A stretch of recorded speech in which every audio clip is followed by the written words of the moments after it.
Welcome to the JoshPod. My name is Josh Smoji. Thank you for joining us.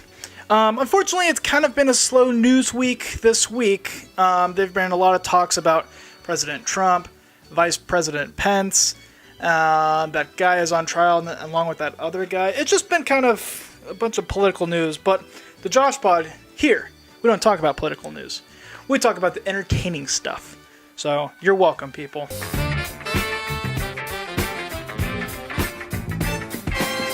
And speaking of entertaining stories, if you have an entertaining story that you want me to talk about on the JoshPod, be sure to email us at simojiproductions@gmail.com, or feel free to just comment down below. I hopefully can just, find all the information I need from down there, but hey, we'll see.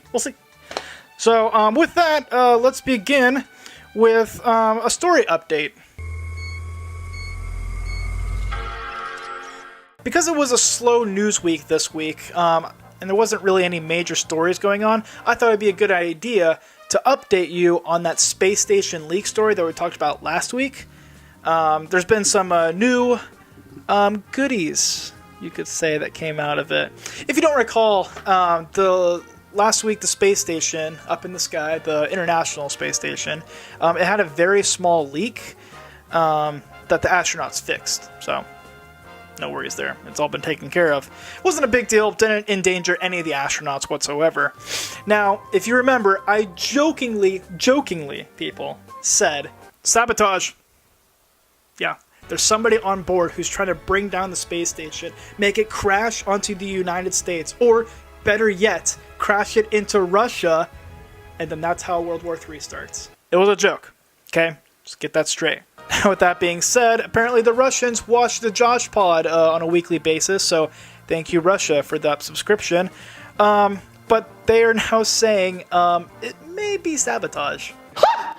This week, it looks like the Russian Space Force, or whatever people call it these days, is saying that the small hole in the space station is in fact sabotage. At least that's what they're claiming.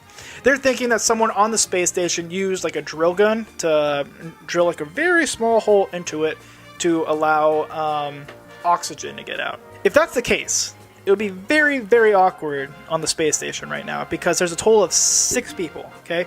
There's 3 Americans, USA, and then there's 2 Russians, and then there's 1 German, and then insert, I don't know, don't put any Nazi music, just please don't. As of right now, everyone's saying it's a false accusation, like, Russians, you guys are crazy, there's no way somebody's trying to sabotage the space station from the inside, okay? It's just not, it just doesn't make any sense. But how crazy would that be if it was? It'd be like such an awesome like thriller movie. It's like 6 astronauts, 3 countries, 1 saboteur. Yeah, it'd be an awesome like movie. World War III, people. Just saying, it's gonna start, so you're welcome. And speaking of craziness, let's jump right into some tech topics.